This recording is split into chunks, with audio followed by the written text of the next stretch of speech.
Waalaikumsalam warahmatullahi wabarakatuh. Bismillahirrahmanirrahim. Alhamdulillah wa ta'ala wa musalliyan wa musalliman ala rasulillah sallallahu alaihi wasallam. Rabbi shrah li sadri wa yassir li amri wahlul 'uqdatam min lisani yafqahu qawli. Amma ba'd. Hadirin hadirin para jamaah, Bapak Ibu, alhamdulillah, langsung saja kita awali kajian di pagi ini dengan doa majelis. Mudah-mudahan apa yang akan kita pelajari, yang akan kita kaji bersama-sama mendapatkan keberkahan dan manfaat pada kita semua. Bismillahirrahmanirrahim. Allahumma inni a'udzubika an abdillah au udalla au azilla au uzalla au adlima au ulama au ajhala au yudhala aliyya.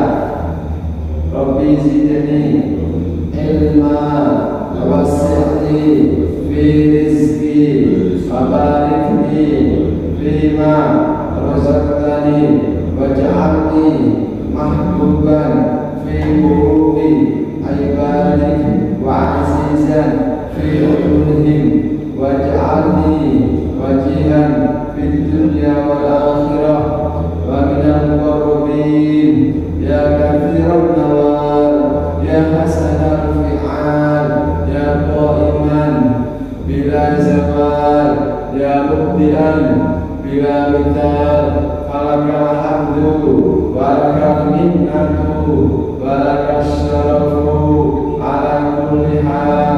Wa sallallahu ala sayyidina Muhammad walhamdulillahi rabbil alamin.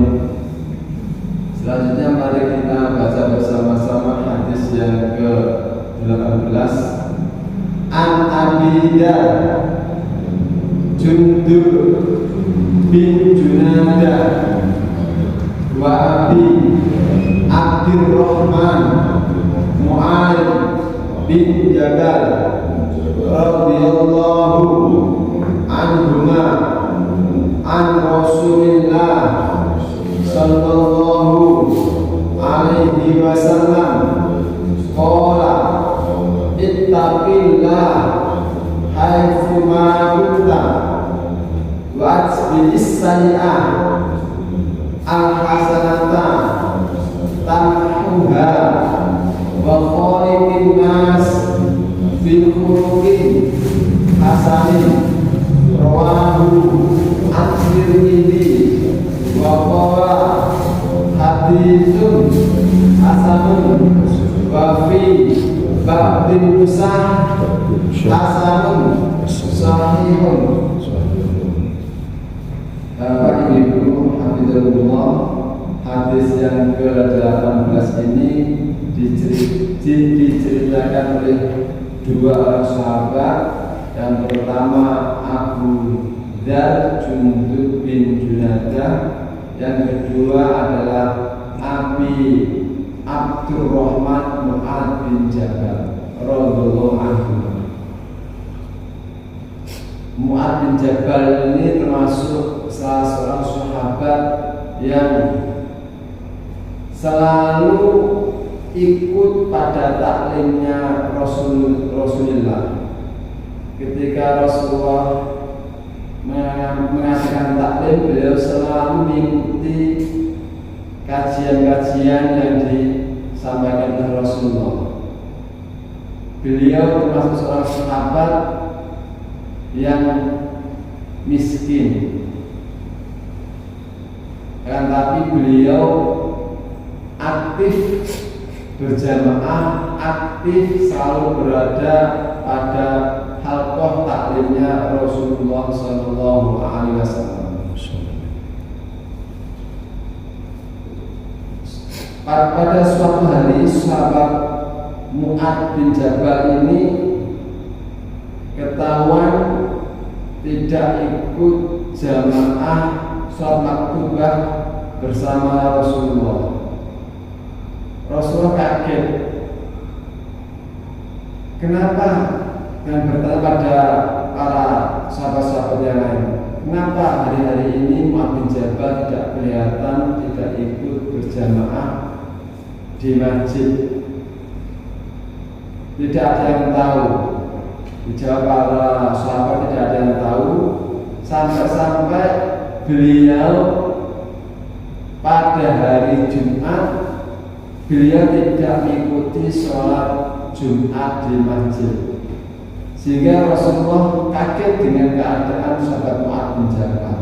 Mengapa sahabatku Mu'adz bin Jabal yang paling aktif berjamaah, paling aktif mengikuti taklim saya, kan, tapi hari-hari ini bahkan pada hari Jumat beliau tidak mengikuti sholat Jumat.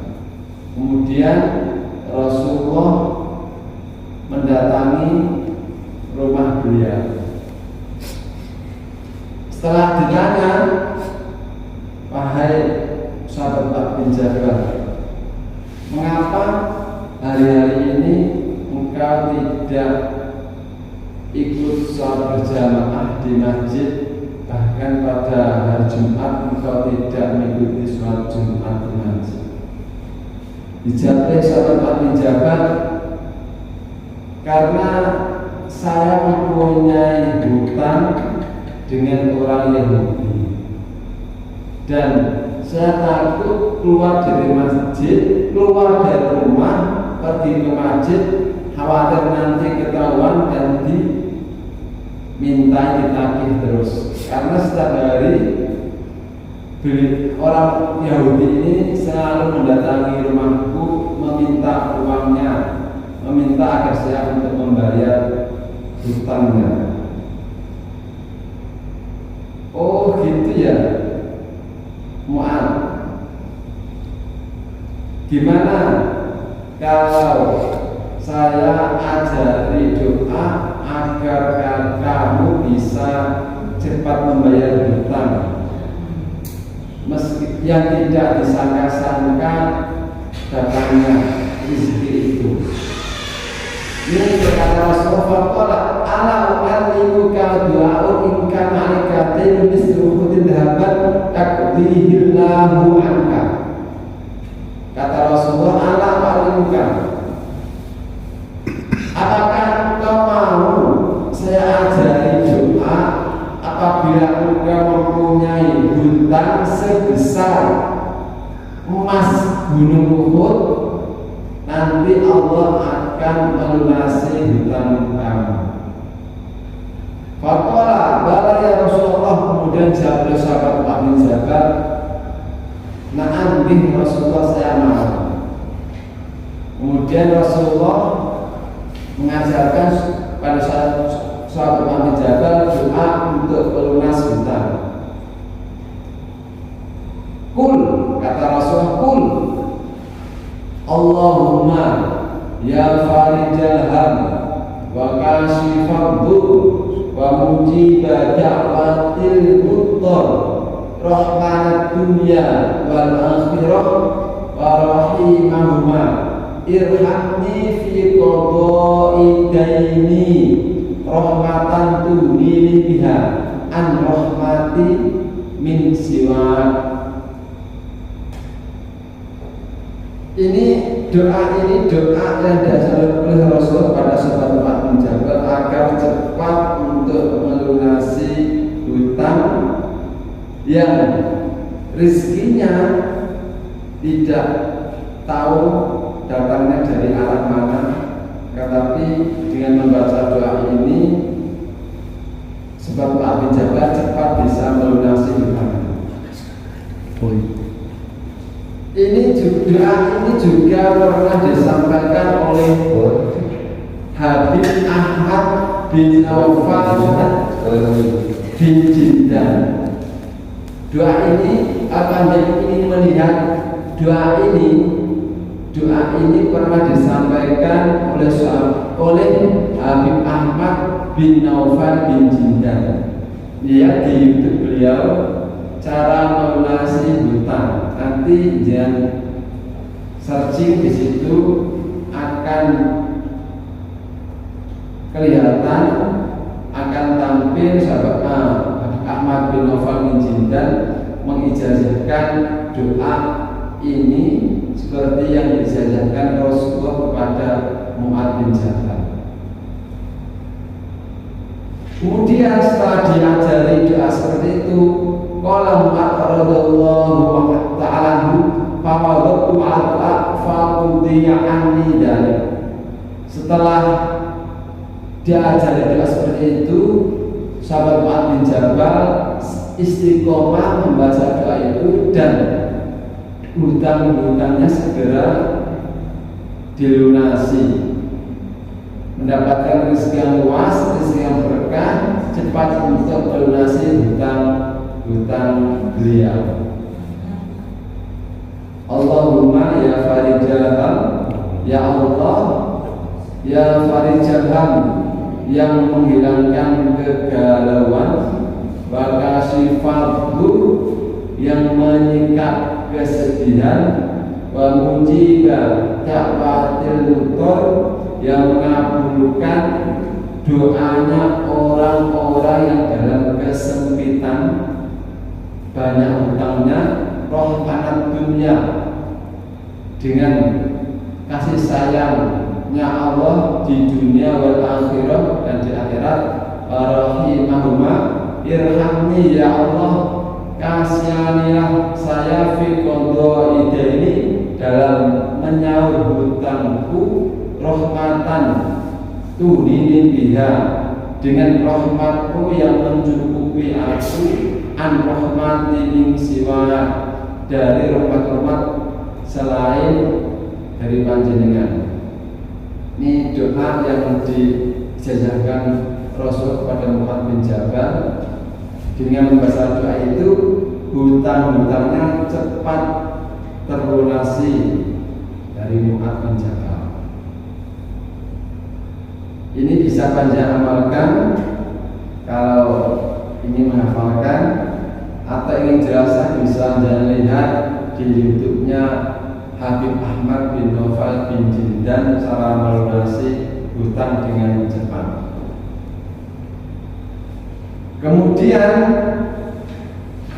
mantan isi dari hadis yang ke-18 ini adalah kata Rasulullah, ittaqillah haitsuma kunta, bertakwalah kalian dimanapun engkau berada. Wa asbis sayyi'ah al-hasanata tamhuha, dan iringilah kejelekan dengan perbuatan baik, maka perbuatan baik itu akan menghapus kejelekan itu. Wa khaliqin nas bi khuluqin hasanin, dan pergaulah manusia dengan akhlak yang baik. Ini hadis Rasulullah, kalam dari Rasulullah. Kalau ingin menjadi orang-orang yang bahagia di dunia dan di akhirat, selalu mendapatkan naungan rahmat dari Allah baik di dunia maupun di akhirat, selalu mendapatkan maghfirah ampunan dari Allah, maka hendaknya mengamalkan hadis ini. Ittaqillah haitsuma kunta, bertakwalah kalian pada Allah dimanapun engkau berada, baik di keadaan sunyi keramaian, kita hanya selalu takut, selalu bertakwa kepada Allah Subhanahu wa ta'ala. Karena apa? Karena Allah selalu melihat kita, selalu mengawasi kita. Malaikat Raqib Atid selalu mengawasi kita, mencatat semua perbuatan kita.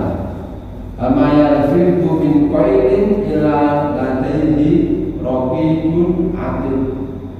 Tidak ada ucapan yang terucap dari seorang hamba kecuali ucapan itu, perbuatan itu dicatat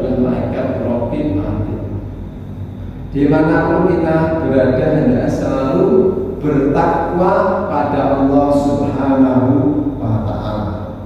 Inti dari takwa adalah melaksanakan semua perintahnya Allah dan menjauhi segala larangan-larangan Allah. Inti dari takwa itu melaksanakan semua perintah Allah dan menjauhi segala larangan-larangan. Ada seorang sahabat yang ditanyai tentang arti takwa. Arti takwa. Wasuila Ali bin Abi Thalib karramallahu wajhah arti takwa. Ada sahabat yang bernama sahabat Ali bin Abi Thalib karramallahu wajhah ditanyai tentang apa arti takwa. Faqala hiya al-khauf minal jalil. Takwa itu adalah takut, al-khauf minal jalil, takut dari Allah dan yang maha agung. Karena Allah selalu melihat kita, Allah yang menciptakan kita, Allah yang selalu melindungi kita, menjaga kita, kita harus selalu takut pada Zat yang maha agung, yaitu Allah Subhanahu wa Ta'ala. Kemudian arti takwa yang kedua untuk Ali bin Abi Thalib adalah wal amalu bitanzil, mengamalkan kitab yang diturunkan, mengamalkan isi Al-Quran yang merupakan kitab suci umat Islam, mengamalkan isinya, membaca, dibaca, dihayati dan diamalkan isi dari Al-Quran. Yang ketiga arti takwa menurut Ali bin Abi Thalib adalah wal qanaah bil qalil. Qanaah bil qalil, nrimo apa onone dengan pemberian Allah yang sedikit, tidak selalu mengeluh, tidak berkeluh kesah, tidak maidunan, tidak ngersnonan, menerima apa adanya pemberian dari Allah meskipun sedikit. Ini ciri-ciri orang yang bertakwa adalah wal qanaah bil qalil. Sehingga kalau ingin mempunyai hati yang qanaah, hati yang menerima apa adanya pemberian dari Allah, selalu mensyukuri nikmat Allah, maka orang tersebut akan mendapatkan kehidupan yang enak, kehidupan yang menyenangkan, karena dia menerima apa adanya pemberian dari Allah Subhanahu wa Ta'ala. Tidak melihat orang-orang yang di atasnya, tidak melihat kekayaan orang lain, dia sedang mensyukuri apa pemberian dari Allah Subhanahu wa Ta'ala. Man amila sholihan min dzakarin aw untha fahuwa mu'min falanuhyiyanahu hayatan thayyibah. Allah berfirman, man amila sholihan min dzakarin aw untha fahuwa mu'min falanuhyiyanahu hayatan thayyibah. Barang siapa baik laki-laki maupun perempuan melakukan amalan soleh, dia dalam keadaan beriman, dalam keadaan orang yang mukmin, fanuhyiyanahu, maka kami Allah pasti akan memberikan kehidupan yang layak, yang baik bagi orang tersebut. Kata ulama, apa artinya kehidupan yang layak kehidupan yang baik. Hayatan thayyibah itu artinya apa? Adalah sandang, papan, pangan yang rizki yang halal, yang diberkahi oleh Allah Subhanahu wa Ta'ala. Itu ciri-ciri orang yang bertakwa, mempunyai hati yang qanaah. Kemudian kalau ingin mempunyai hati yang qanaah, selain mensyukuri apa yang diberikan Allah Subhanahu wa Ta'ala, adalah tidak melihat orang-orang yang di atasnya.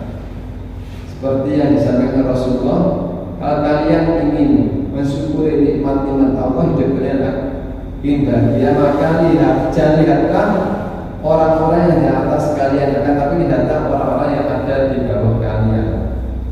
Insya Allah hati kalian menjadi hati yang qanaah, rimo opo anane kemudian ya Allah.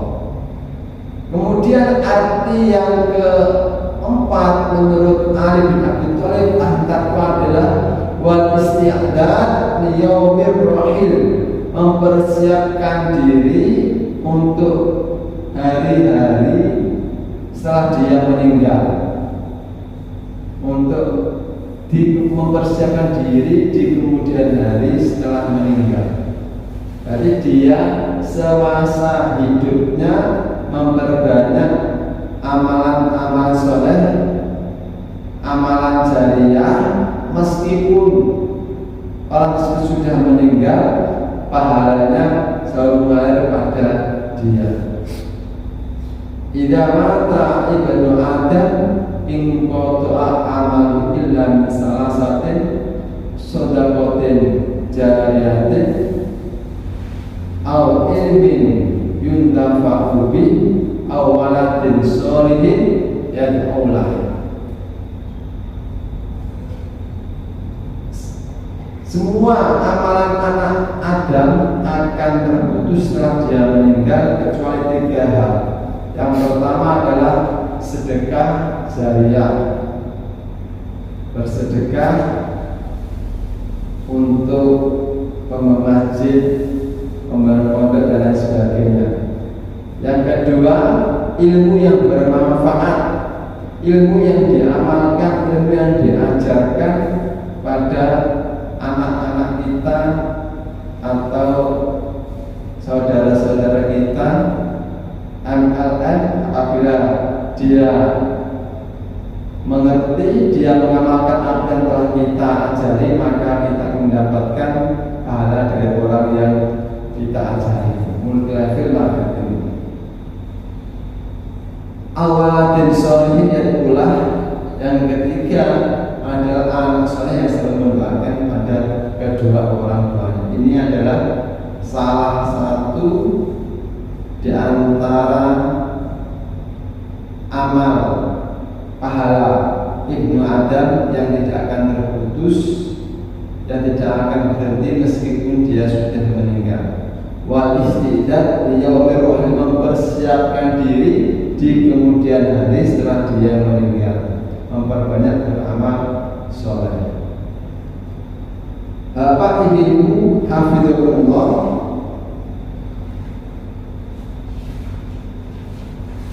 hadis yang ke-18 ini, ittaqillah haitsuma kunta, bertakwalah kalian dimanapun engkau berada. Takwa itu merupakan suatu mempunyai beberapa faedah yang banyak sekali. Ada beberapa ulama yang merangkum tentang beberapa faedahnya orang bertakwa. Di antaranya adalah al-hifdzu wal hirasah minal a'da. Faedahnya bertakwa yang pertama adalah menjaga dari musuh atau melindungi dari musuh. Dia akan dijaga oleh Allah, dia akan terlindungi dari musuh-musuhnya. Allah berfirman dalam surat Ali Imran, wa in tasbiru wa tattaqu la yadurukum kaidum syai'an. tasbiru, apabila engkau bersabar dan engkau bertakwa pada Allah Subhanahu wa taala, maka sanggupoyone atau maka musuh-musuh kalian tidak akan menyesatkan kalian, tidak akan membahayakan ada kalian. Karena apa? Karena kalian sudah mendapatkan perlindungan dari Allah Subhanahu wa taala. Dia akan mendapat perlindungan dari Allah sehingga musuh-musuhnya tidak ada yang berani memusuhi dia. Ini kaidah yang pertama dari faedahnya orang yang bertakwa. Yang kedua faedahnya orang yang bertakwa adalah islahul amal wa ghufranul dzunub, memperbaiki perbuatan dan mengampuni dan diampuni dosa-dosanya. Ittaqullah wa qulu qawlan sadida yuslih lakum a'malakum wa yaghfir lakum dzunubakum. Orang yang bertakwa maka dia akan diperbaiki amal-amalnya oleh Allah dan akan diampuni dosa-dosanya.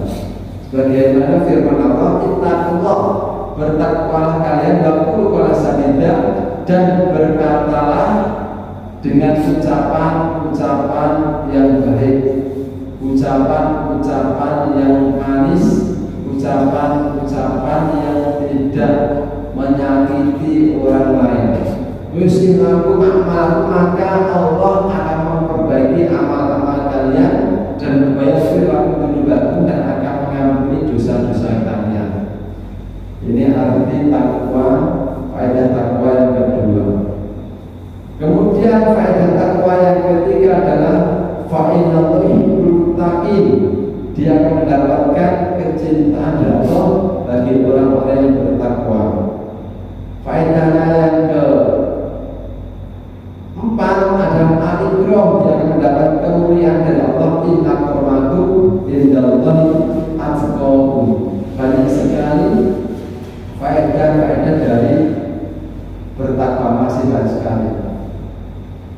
Dan Bapak Ibu hafizahullah, selanjutnya mari kita lanjutkan lagi inti dari hadis yang ke-18 adalah wa aslisah al-hasanata tamka, dan iringilah perbuatan jelek dengan perbuatan baik, maka perbuatan baik itu akan menghapusnya.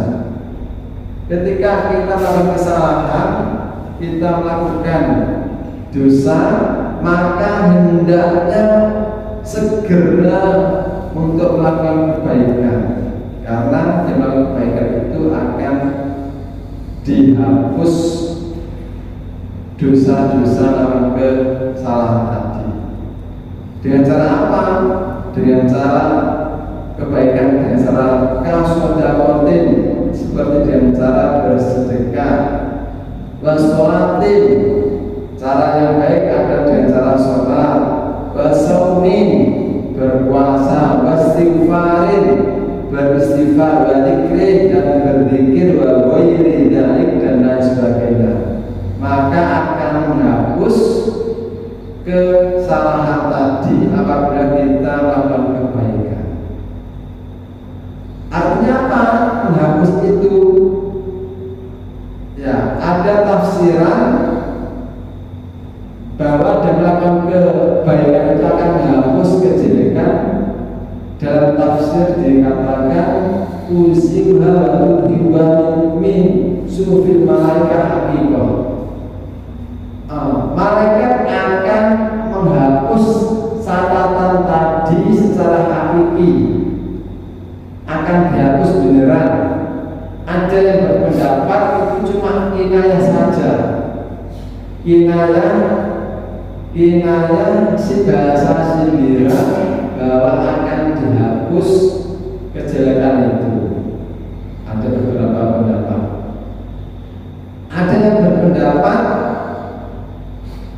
ketika kita melakukan kejelekan itu tidak langsung ditulis oleh malaikat,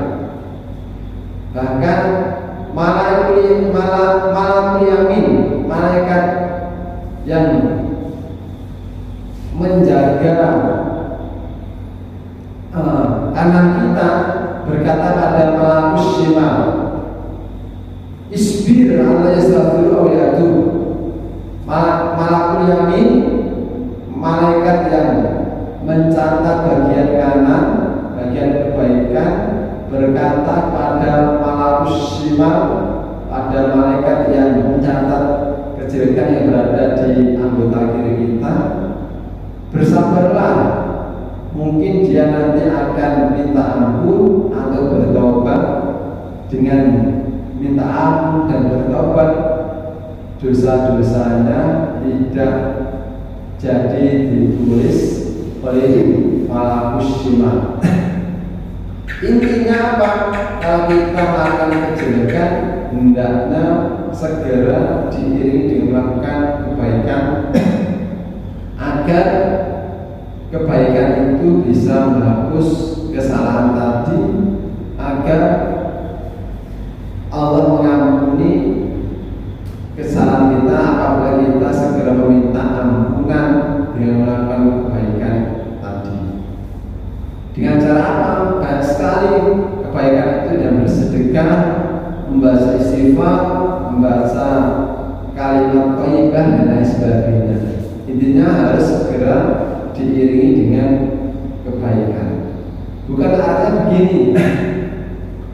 Ketika ada seseorang melakukan korupsi, melakukan hal-hal kezaliman, kebatilan, kemudian dia pergi umroh, bertobat di sana, tidak seperti itu. Setelah dia korupsi, kemudian pergi umroh untuk melakukan kebaikan, tidak seperti itu. Nyolong, mencuri atau korupsi, kemudian pergi digunakan untuk umroh, bertobat di sana, tidak seperti itu maksudnya. Intinya apa? Intinya dia melakukan kesalahan-kesalahan yang tidak merugikan orang lain, kesalahan pada Allah Subhanahu wa Ta'ala.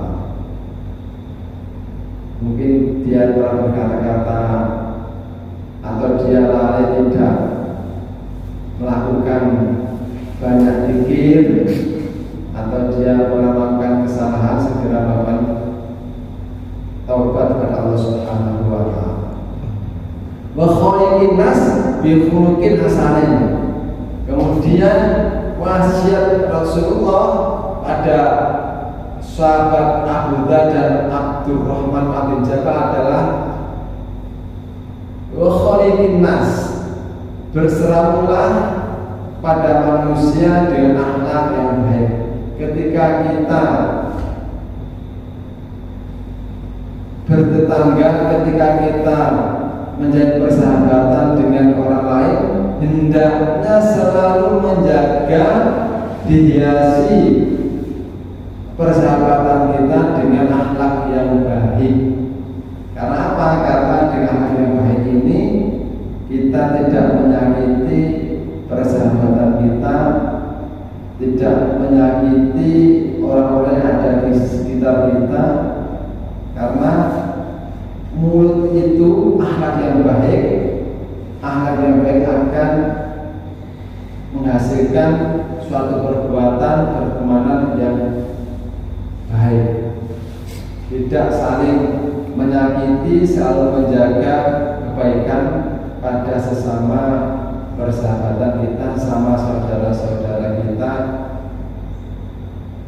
Karena Rasulullah SAW diutus ke dunia ini, di antaranya innama istu baik utamima, maka lima akhlak, sesungguhnya saya diutus ke bumi ini adalah untuk menyempurnakan akhlak. Sehingga Rasulullah selalu mewasiatkan kepada para sahabatnya agar selalu menjaga akhlaknya, selalu berkata-kata yang baik, selalu berkata-kata yang jujur dan lain sebagainya, selalu bihulukin hasanin, dengan akhlak yang baik. Uswatun hasanah, suri tauladan yang baik pada saudara-saudara kita, pada teman-teman kita. Bapak Ibu hafizakumullah, mudah-mudahan apa yang telah kita pelajari di pagi hari ini kita bisa mengamalkan dan bisa mendapat keberkahan Mudah-mudahan Allah Subhanahu wa taala memberikan penjaga pada kita semua, memudahkan semua aktivitas kita dan memberikan rezeki yang banyak, rezeki yang luber, rezeki yang halal, thayyiban, barakah fi amin ya rabbal alamin. Mari kita tutup bersama-sama dengan doa akhir majelis.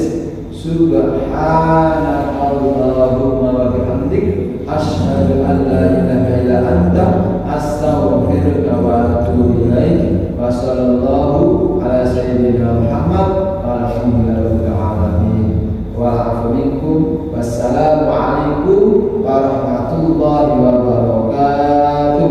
Waalaikumsalam warahmatullahi wabarakatuh.